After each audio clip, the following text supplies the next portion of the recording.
Hello everyone, very good morning, very warm welcome to all of you to StudyIQ IS English channel. I am your host for the current affairs show, right? So, with regard to the topics for the day, let's start it without wasting even a single second more. So, here we go. The first news, the first headline for the day. It's with regard to the Information Technology Act and the use or misuse. The government has been accused of misusing of the IT Act.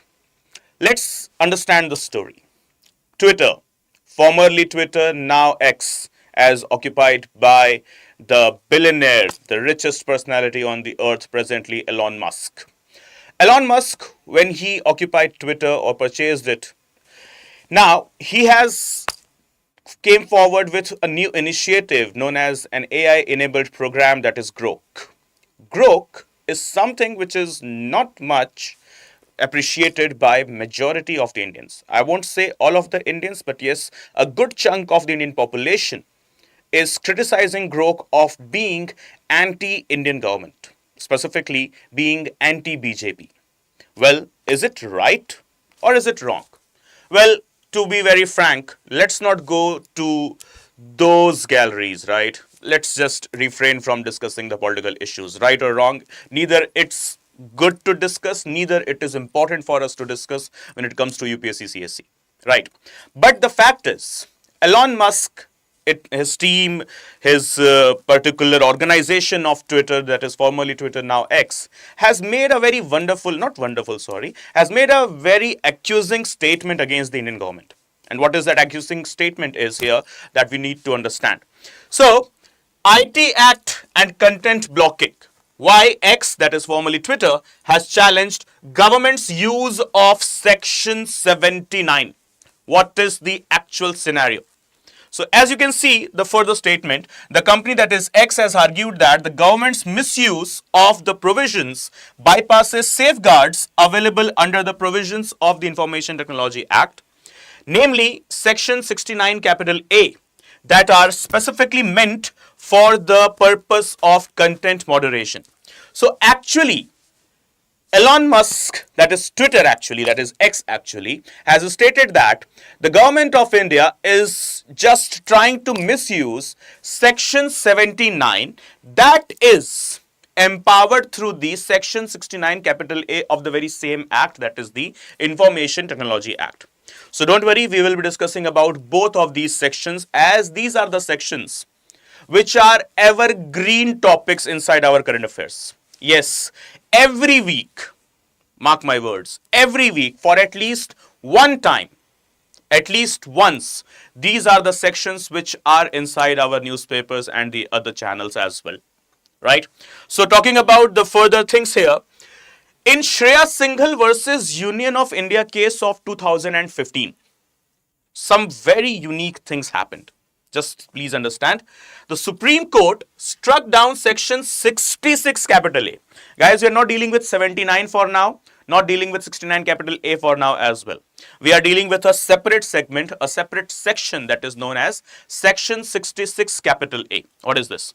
So struck down Section 66 capital A of the IT Act, which criminally punished, among other things, sending false information for the purpose of causing annoyance or inconvenience. The Supreme Court said the provision was vague, giving the government unchecked powers to restrict the freedom of speech. If you guys were available with me in yesterday's marathon session of current affairs, we were discussing about the global internet shutdown reports. And also there was reference of fake news. See, nowadays, in democracy, everyone, each and every citizen is empowered with some certain fundamental basic human rights. And one of those comes with the name freedom of speech and expression. I can speak anything I want. I can express anything I want. Yes, that's true. But one thing that we often forget, is that all of the fundamental rights, all of them, they do comes with some certain restrictions, that is known as doctrine of reasonable restrictions. Yes, we do have got fundamental rights, but they are not sacrosanct. They are not divine. They are not absolute. They could be suspended. There could also be reasonable restrictions imposed over them by the state itself. Just in order to maintain the balance in the society, it is needed. It is nothing wrong. It's not about being tyrant or dictator or something like that. No, it's needed to have the proper balance in the society, right? So for that sake, reasonable restrictions are there. And for that sake only, there are n number of restrictions over our speech and expression. In fact, the Constitution under Article 19, Clause 2 itself has stipulated these restrictions. I cannot speak against anything, and I cannot speak anything against my nation, my defense machinery, my constitution, my freedom struggle, my national heritage. And apart from that, yes, I must also not disobey the sentiments of others or even the dignity of others. With regard to my speech and expression freedom, I must keep all of these things in mind, that speak anything but without tempering all of the above facts as I stated, right? So in that sense, Section 66 capital A came into the picture. That is in the Shreya Singhal versus Union of India case, where Supreme Court stated that government's use of Section 66 capital A is very vague. Here, through the Section 66 capital A, government used to have the authority to declare any post over the internet as misguiding or vague or being unethical or could be illegal as well. So Supreme Court stated that no, it should be not like that. Section 66A was something which was tempering or fabricating the fundamental right of speech and expression, and hence Supreme Court stated it should be struck down. So as we can read it once again, Shreya Singhal versus Union of India case of 2015, the Supreme Court struck down Section 66A of the IT Act, which criminally punished, among other things, sending false information for the purpose of causing annoyance or inconvenience. But the point is, there was no such window available with the masses to check whether the information posted over the internet is right or wrong. How much right, how much wrong. And if it is wrong, then how it is wrong. And if it is right also, then how it is right. So that is why Supreme Court came against the Section 66A of the IT Act. Then next, after this decision, Section 69 capital A of the IT Act became the primary law governing the matter. Okay. After Section 66A was struck down by Supreme Court into the Shreya Singhal versus Union of India case of 2015, the next big thing that government approached was Section 69 capital A, right? For the very same purpose that is mentioned here. This section allows the sainter, remember this thing guys, the sainter to issue orders blocking any information generated, transmitted, received, stored or hosted in any computer resource. But unlike 66A, it contains safeguards against the misuse, right? So Section 66A was just simply vague.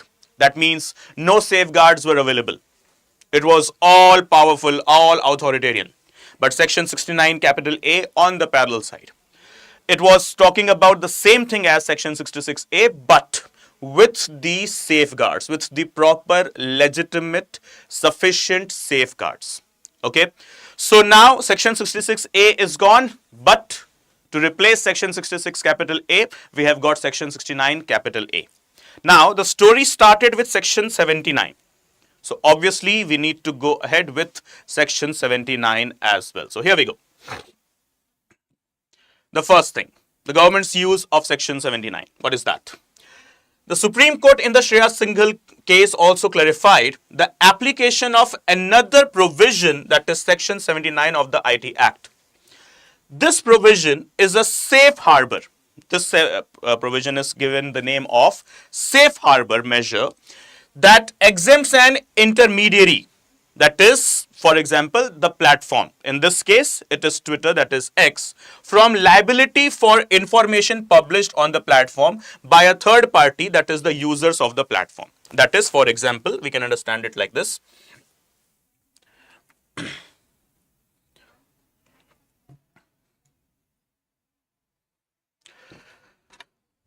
What section 79 of the IT Act says?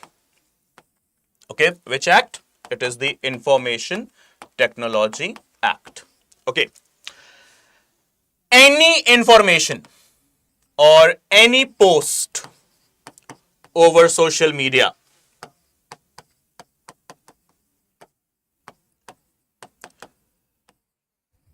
is responsibility of the user. It comes under the purview of user responsibility and not the platform. The platform should be not held liable for it. Okay? Not the platform. Make it very clear. Like, for example, if I have posted anything, any story, any reel, any post over my Facebook, Instagram, or X, then for that particular content, who is responsible? Only I am responsible for that content. Whether the content is absolute and genuine, who is responsible? It's me. Whether the content is vague, misleading, misconducting, or false or fake, then also who is responsible? It's me only who is responsible. Right? So this is what Section 79 of the Information Technology Act says. Okay. Now, coming back to the point. Here. Section 79, Clause 3, Subclause B. Now comes the contradiction. Right? In Section 79, Clause 3, Subclause B. What it is stated? It states that the intermediary could be held liable. Now the story is twisted. Section 79 says something, and the very same section's clause, that is clause 3 subclause B, says something else.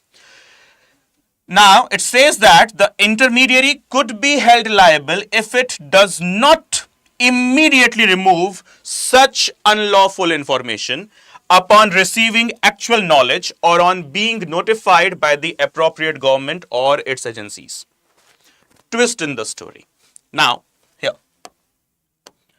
Let's say on Twitter, okay, let's say a false information post,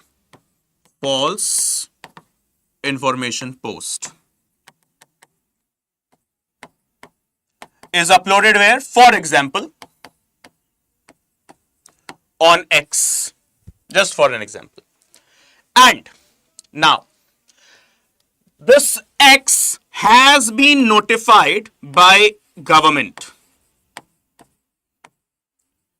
that this particular false information has been posted over your platform and you must remove it. Remove it when? Remove it immediately you receive the notice. Not even a time frame is given. Okay, remove it immediately as soon as you receive the notice. But if this notice by the government to the platform is not put in action or consideration,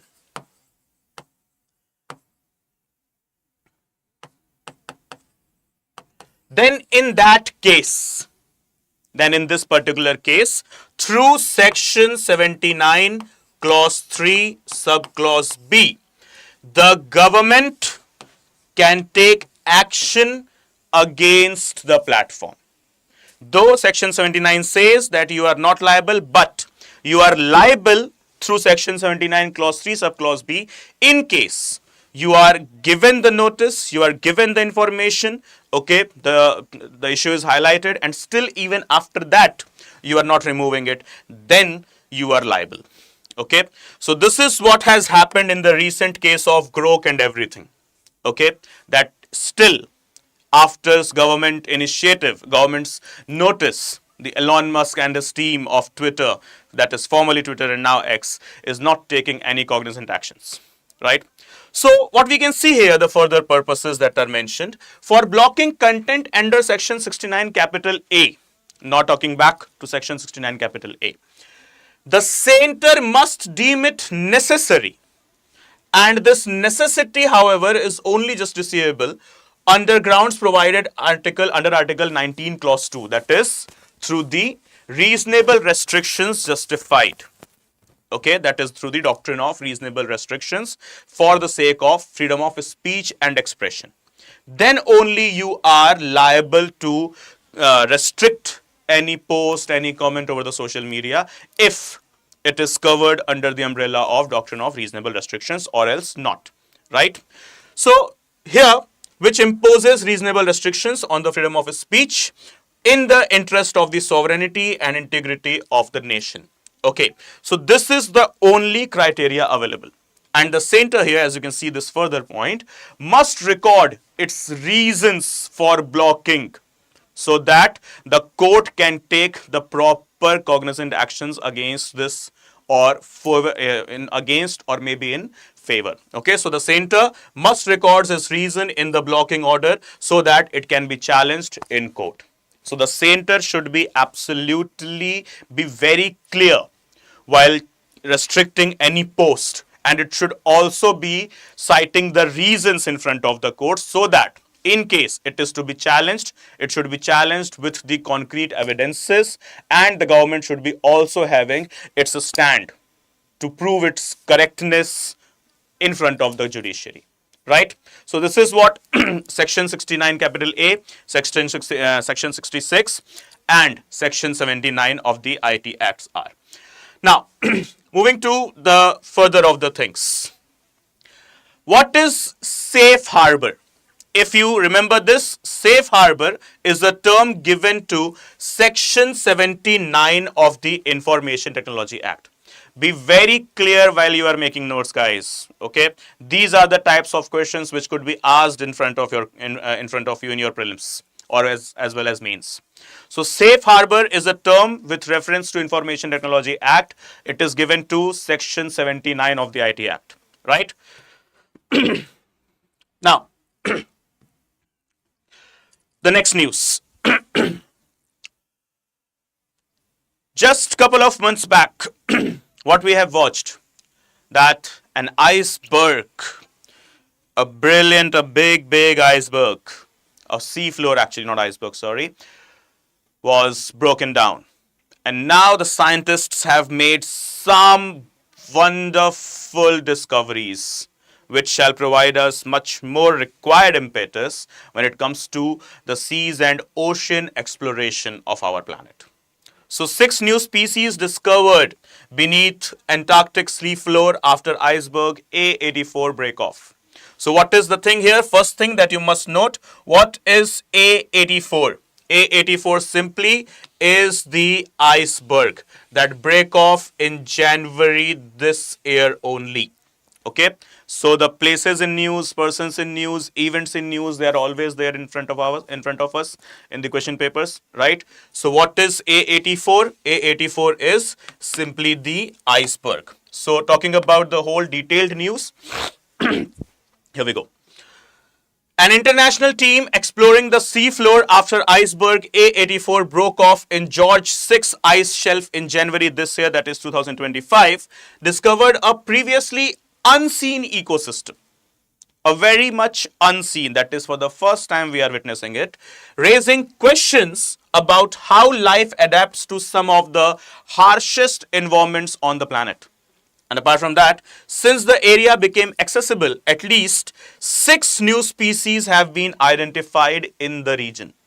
Yes, breaking off the A84 iceberg has given new areas of research to the scientists when it comes to the exploration of the marine ecosystem of our planet.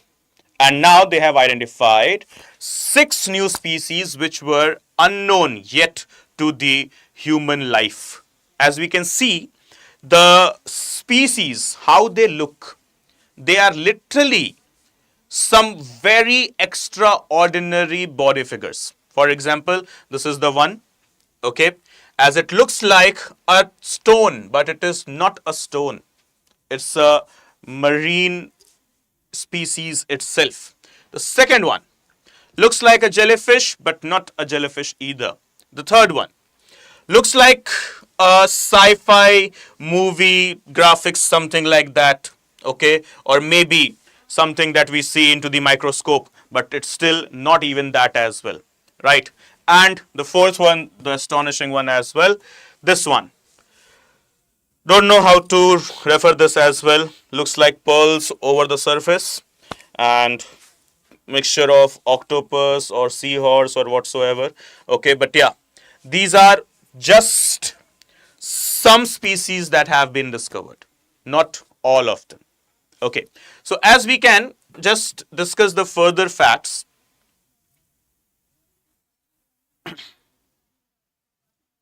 Yep.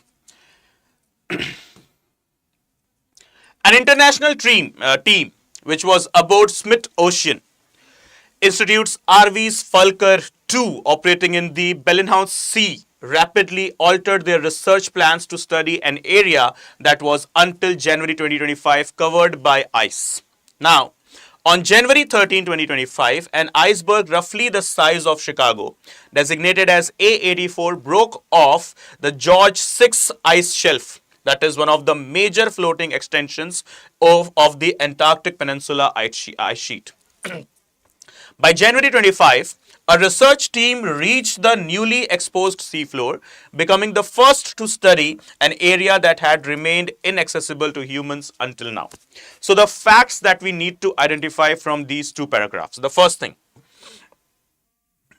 here, the Smith Ocean Institute, the first name.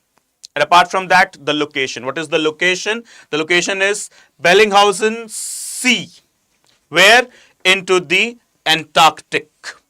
Right? And apart from that, what is the full name? A84 is the iceberg. And what is that ice sheet? George 6 ice shelf. Okay, so the broader term is George 6 ice shelf. And in that there was an iceberg. The name of the iceberg was A84, which broke off January this year itself. Okay, where? First of all, the Bellingshausen Sea. Where is the Bellingshausen Sea? It's none other than Antarctica. Okay, now after the research, what is the concept here? After the research, the expedition was the part of Challenger 150. So the another name in front of you is Challenger 150. Now what is Challenger 150? A global initiative focused on deep sea biological research endorsed by the Intergovernmental Oceanographic Commission of UNESCO. Okay, simply it is a program carried forward by UNESCO. That's it. Okay, now the names that is in front of you. First is the ice shelf's name. What is the name? George 6. Another one is the sea. What is the name of the sea? Bellingshausen Sea. Now, where is this sea? In the Antarctic, simply. And apart from that, what is that iceberg that broke off into this George 6 ice shelf? That is A84. Now, to explore it, to explore the deep sea missions, to go ahead with the deep sea missions, to explore the oceans and seas we have, that is simply the marine ecosystem of our planet. UNESCO has carried forward a program that is named as Challenger 150. What is the name of the program? Sorry. Challenger 150. Okay. So this is what carried forward by UNESCO. Okay. Next, Challenger 150 mission. Global scientific, okay, done by UNESCO. The thing that is we need to understand. Launched in alignment with the UN Decade of Ocean Science for Sustainable Development, that is 2021 to 2030. So a decade of ocean science has been declared by UNESCO, and the decade is the present decade that is going on 2021 to 2030, right? And for that sake, what is the name? UNESCO IOC and Challenger 150. Okay, simply that's it. First glacier declared dead from climate change seen in before and after. So as we can see, this is what the image is. This is disturbing. As you can see, 33 years back, this glacier used to look like this. And now it has vanished. If someone asks you that how much trouble global warming has given to this planet, you can just simply show them this image. Okay. Initially, this is what the glacier was looking like. Okay. This is what the glacier was. But now it has melted to this. Okay. And this is literally alarming. It's not a false alarm. It's a true, correct alarm. Now, what we need to understand. It was the news given by Harry Baker, which was published on 18th March. The satellite images taken more than 3 decades apart show the disappearance of the icelands of Okjokul. The name of the place is Okjokul. That is the first glacier to be officially declared dead as a result of human-caused climate change. Simple words, global warming. Okay. So what the name is? The name is Okjokul. We have declared the first ever glacier as dead. This is what it is. How much time it took? Not more than 33 years actually, to be exact. In 33 years, scenario changed from this to this. Congratulations, humans. We are performing our level best to destroy and destruct this planet and keep the humans into the pages of history as well, just like dinosaurs. So, Ojukul was a dome-shaped glacier situated where? Situated around the summit crater on Oke, pronounced as Auk, a 3,940 foot tall, that is 1,200 meters, shield volcano located 45 miles northwest of Reykjavik. That is simply the Ojukul, translated to Oke Glacier in Iceland. Okay, so where this has happened? Simply, it has happened in the location that is Iceland. What is the name of the glacier that has been gone? That is Ojukul. In short, it is also called as Auk. 1,200 meters shield volcano it was, the length. And now it is gone out of ice. Too much of the actions taken by, negative actions taken by us against our environment, which is troubling the blue planet's existence. And obviously, very soon, if this continues, this is just one image. If it is not stopped, the rest I need not even state here.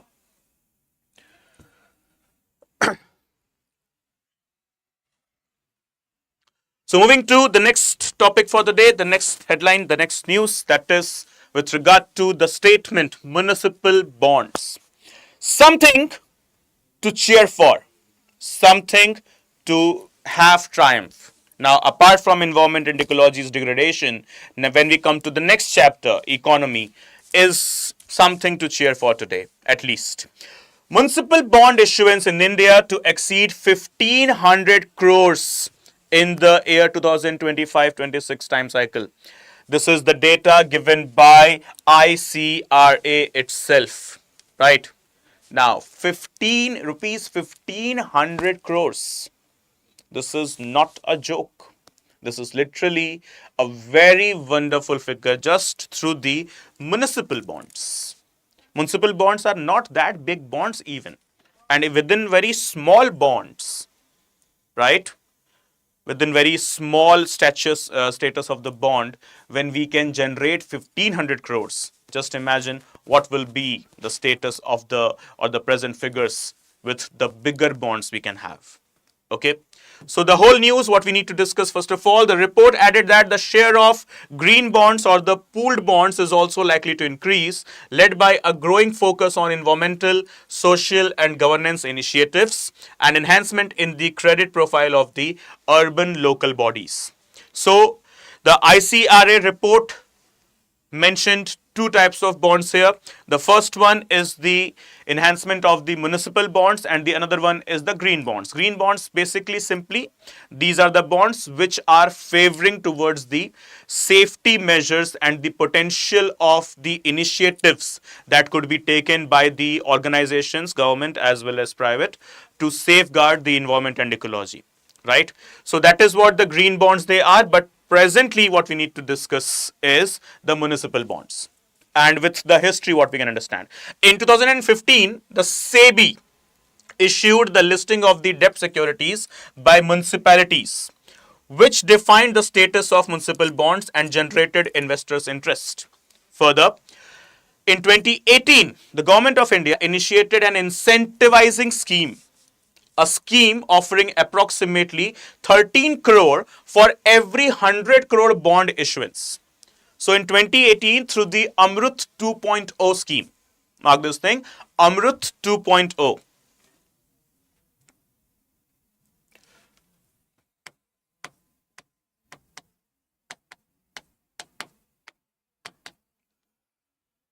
The Government of India gave incentives to the municipal organizations and stated that if you issue 100 crores of the bond, for every issuance of 100 crores of the bond, you will be given rupees 13 crore as an initiative, as an incentive by the government, right? 13 crores of the incentive. It's not a joke, right? Once again, but also issuing 100 crores of the bond is also not a joke. But recently, what is the news? The status, what is that? 1,500 crores of the bond could be issued by municipalities throughout nation. Okay, so for every 100 crores, 13 crores. And for that, we have got 1,500 crores of the bonds. A rough data it is. It could even exceed 1,500 crores, right?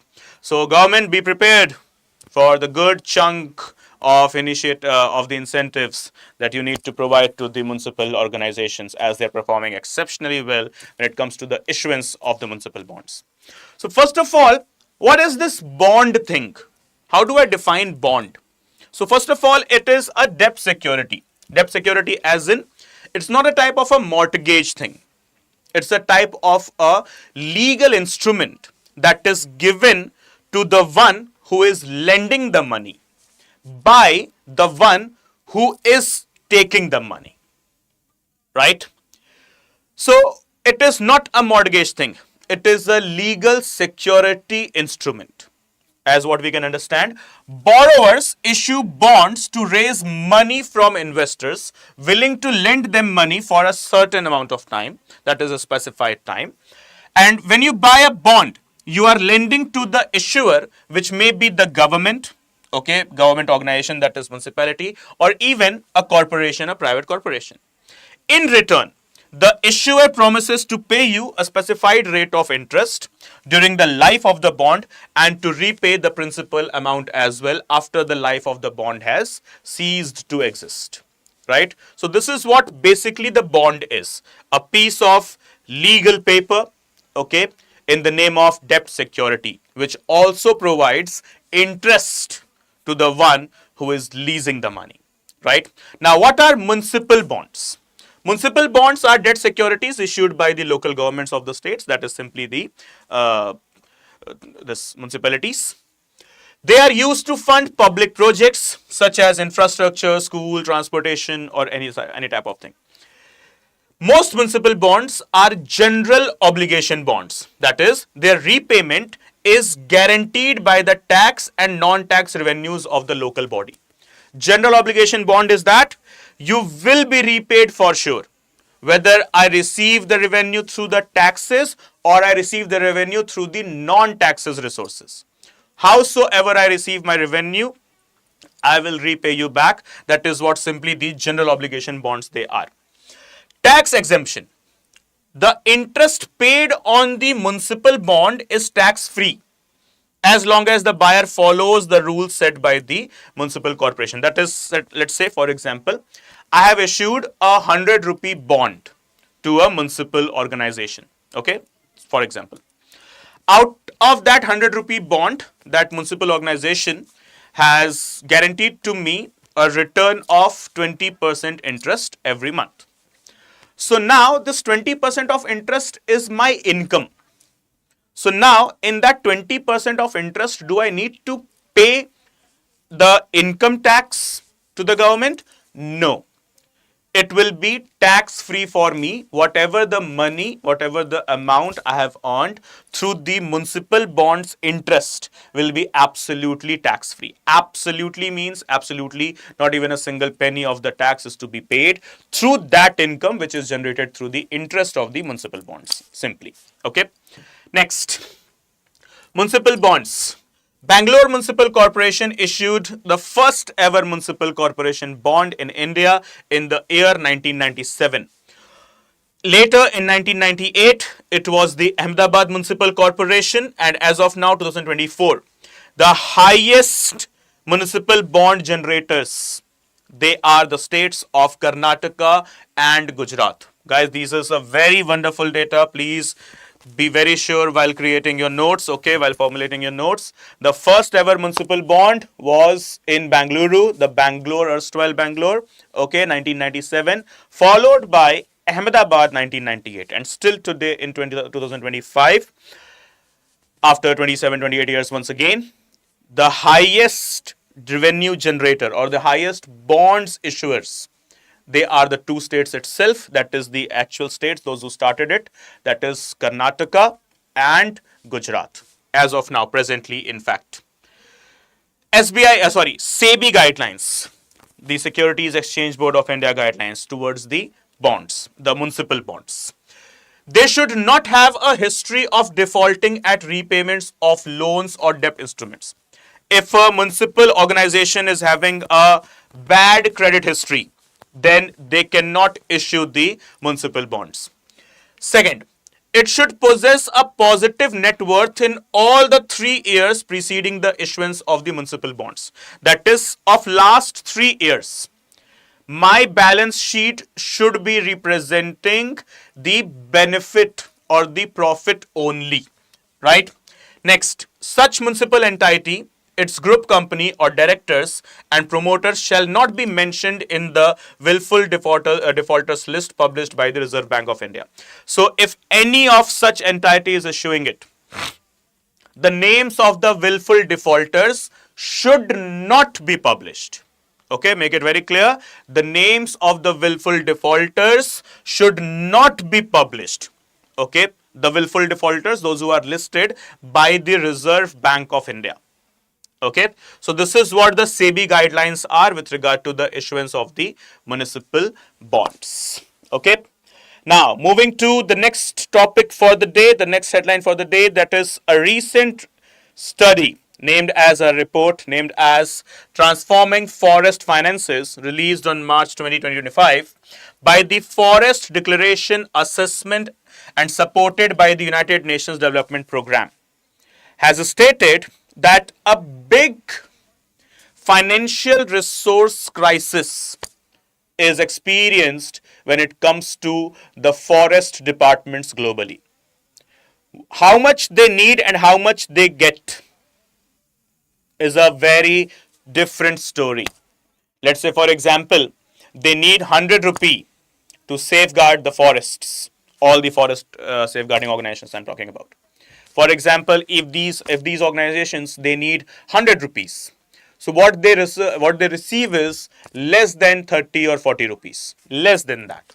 So there is a big crisis, financial crisis going on throughout the globe with regard to the financing of the forest reserves, with regard to the financing of the forest conservation programs. Okay. Who has given this report? The report has came forward by the Forest Declaration Assessment, and it is supported by the United Nations Development Program, in short UNDP. What is the name of the report?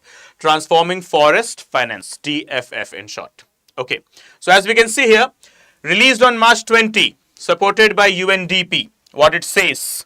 It says that, for example, if they need 100, they receive 40, but reverse, vice versa, opposite side.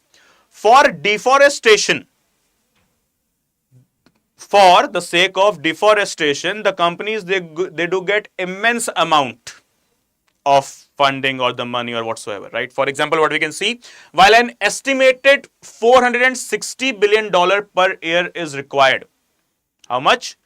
$460 per year is required. Actual financial support falls far short. And what's the worst part? Worst part of the story. Worst part is that for every $1 spent on forest protection, $6 is directed towards activities that drive deforestation. Right? For every $1 spent for forest protection, you can see the comparison, $6 is spent for destruction, that is the deforestation, such as industrial, agriculture, or whatsoever. Okay. Now, how can we protect if I need annually $460 billion to protect the forests, the greenery, and I receive less than some $100 billion, then how can I proceed with? And on the contrary, on the opposite sides, when it comes to deforestation, the comparison is too big. They receive at least $5 per unit more to cut down the forests, to cut down the trees. So this is what transforming forest finance is. Okay. Now, as you can see, one of the report's major criticism was directed at the REDD Plus, a global initiative that pays countries to reduce deforestation. REDD Plus, what it is? A global initiative. And what it does, it pays the countries to reduce deforestation. However, it argued that payments under REDD Plus are insufficient, ranging from $5 to $10 per ton of carbon dioxide, while the actual cost of reducing emission is estimated $30 to $50 per ton. So minimum 30 it is. And how much they are receiving? Minimum 5. If maximum 50 it is, then how much they are receiving? Maximum 10. So simply this line will come for sure, that financial shortfall means forest-rich nations have little incentive to prioritize conservation over economic exploitation. Even if I am rich in forest, even if my country is rich in forest, then also I do not have any such intent. Rather than I have intent to exploit the forests for my economic gains. It won't last for long, because if this continues, the world even lasts for long. Right. So, what is REDD? R-E-D-D. Simply, reducing emissions from deforestation on forest degradation. In short, REDD. R-E-D-D. See the sarcasm. For green, we have got REDD. Okay. For promotion of greenery, we have got REDD. Okay. Apart from irony, the full form, reducing emissions from deforestation on forests degradation. So what it is, the UN, the United Nations Collaborative Program on reducing emissions from deforestation and forest degradation in developing countries. Okay, remember, it is not for developed nation and it is even not for underdeveloped nations. It is for developing nations. When it was launched in the year 2008. What is the full form once again? Reducing emissions from deforestation and forest degradations. Okay, this is what REDD is. There is also REDD Plus, but just first understand REDD. Okay, launched with the help of whom, supported by whom? United Nations itself. Okay, for the sake of which countries? Developing countries. In which year? In the year 2008. Okay, so literally it builds on convening capacity and technical expertise of the Food and Agricultural Organization of, that is simply FAO, of the United Nations. And apart from that, it is also supported by the UNDP along with UNEP, that is United Nations Environment Program. So the nodal bodies for REDD, who are they?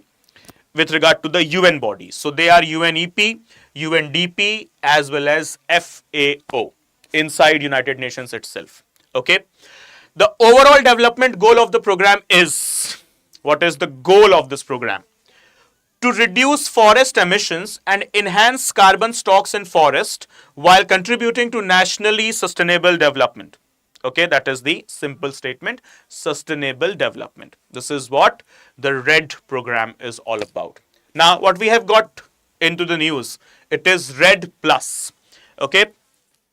Yes, good morning, namaskar, everyone. Thank you so much for the wishes. Okay, and guys, do let me know if there are any issues, any topic discussion you want into the comment section. I will take for sure the action there. Okay, so Red Plus, what it is?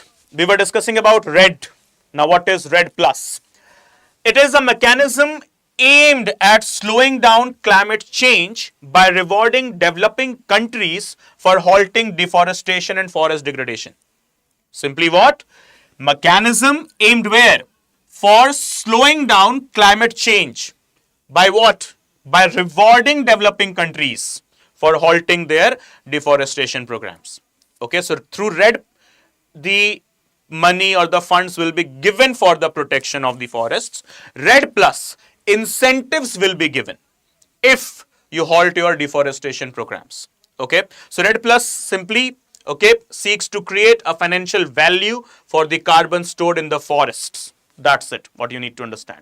So simply in layman terms, RED is the funds given to the developing countries for the sake of protection of the forests. RED plus is kind of an incentive given to the countries when they have stored much amount of carbon, that is when they have performed well when it comes to the protection of the forests. Okay, so the first one is the fund, the other one, that is RED plus, is the simply incentive. Okay, so guys, now moving forward with some of the related MCQs with the topics. Okay, so please be very active when it comes to the MCQs. Very, very important, very, very much needed for you to prepare at the best. So here we go. Consider the following statements regarding RED plus. Just right now we have discussed it, right? It is an initiative under the UNFCCC aimed at reducing, UNFCCC as in United Nations Framework Convention on Climate Change, aimed at reducing carbon emissions from forest degradation and deforestation. Second, the plus in the RED plus refers to the inclusion of sustainable forest management and enhancement of the forest carbon stocks. And third, RED plus provides financial incentives only to developing countries that completely stop deforestation. So yes guys, quickly, what do you think the correct answer is? Jaldi batao. I'll wait. Come on, quickly, quickly.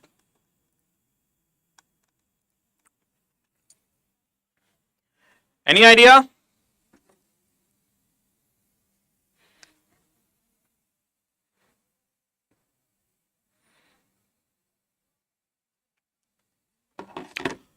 No? Okay. So let's proceed with the correct answer. 1 and 2 only. Okay. So consider the following statements. Which of the statements given above is or are correct? Okay. Why the third statement is not correct? How the third statement is wrong? Okay. How can I say that only 1 and 2 statements are correct, not the third one? So as you can see, RED plus does not require a complete halt in deforestation, but aims to reduce it while promoting conservation and sustainable management. Not absolute halt, but reduction. Hence, the third statement stands as wrong, and the first and second statements are absolutely correct. Okay. Yes, answer A. Next, which of the following international funding mechanisms supports RED plus implementation? Who are the organizations supporting RED plus?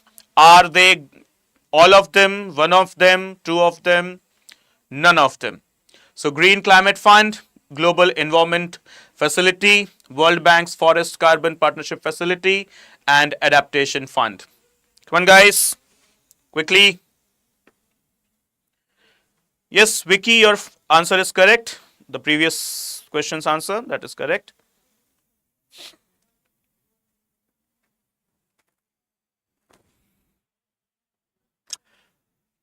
What say guys? What will the correct answer? What will be the correct answer for this one?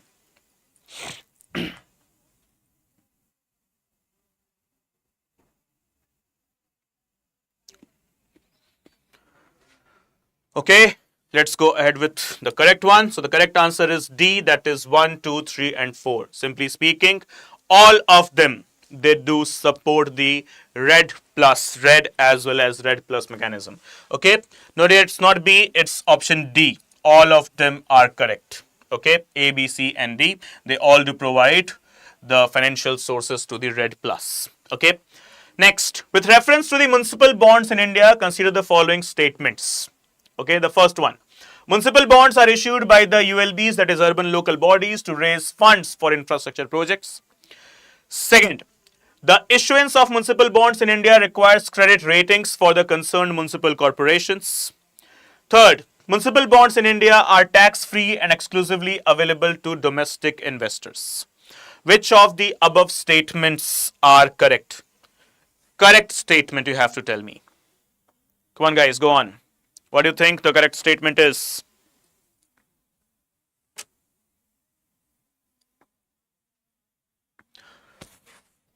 Okay, let's be quick. Here we go. The correct answer is A, 1 and 2 only. Now you would be confused. Sir, why don't we have the third statement correct? We just read it a couple of minutes back. Okay, so we read it, yes, but the twist here is the second part of the statement. They are tax free, yes, they are, no doubt in that. But are they exclusive to the domestic investors only? No, they are not exclusive to the domestic investors only. In fact, the international investors can also avail them, right? So hence option 1 and 2 are correct. Third one is not correct because it was talking about exclusivity to the domestic investors. Okay, no, it is for the domestic as well as international investors. Next question. Consider the following types of municipal bonds. So, GO, that is general obligation, revenue bonds, green bonds, hybrid bonds. Which of the above types of municipal bonds are commonly issued in India? Guys, see the words of the questions always. It is not mandatorily, not always. Okay, the word here is commonly. Okay, which of the above types of municipal bonds are more common, not always, not mandatorily issued, okay, commonly issued, that majority of the time, commonly as in majority of the times. Okay, so here we go. What will be the correct answer? Will it be the GO, revenue, green, or hybrid? What will be the correct answer? What do you think? Quickly.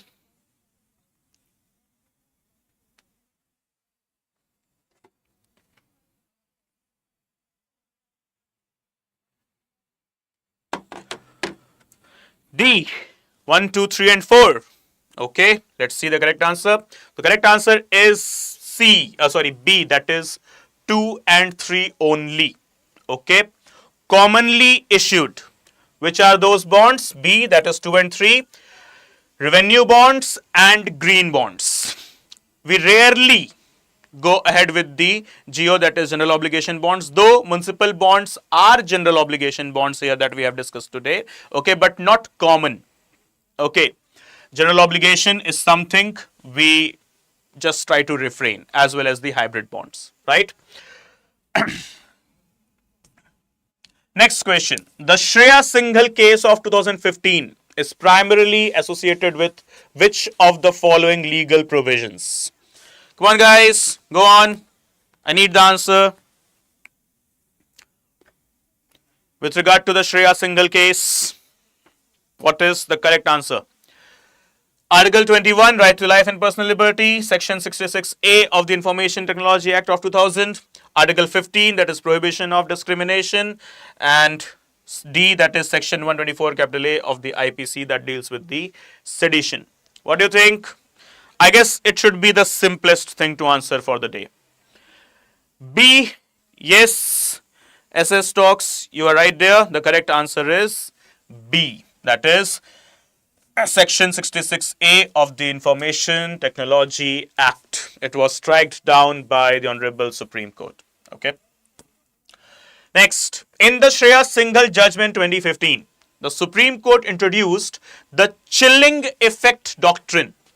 What is this chilling effect doctrine implies? Okay. Citizens will hesitate to exercise their right to free speech due to the fear of punishment or legal consequences. B. Free speech should be restricted in extreme weather conditions such as during riots or emergencies. C.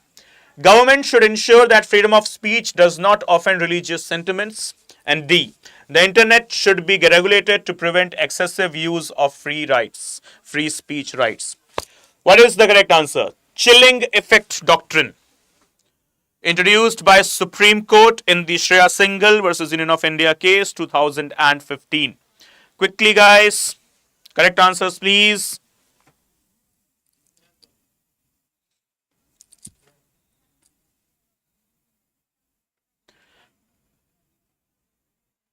No, dear Divya, it's not C.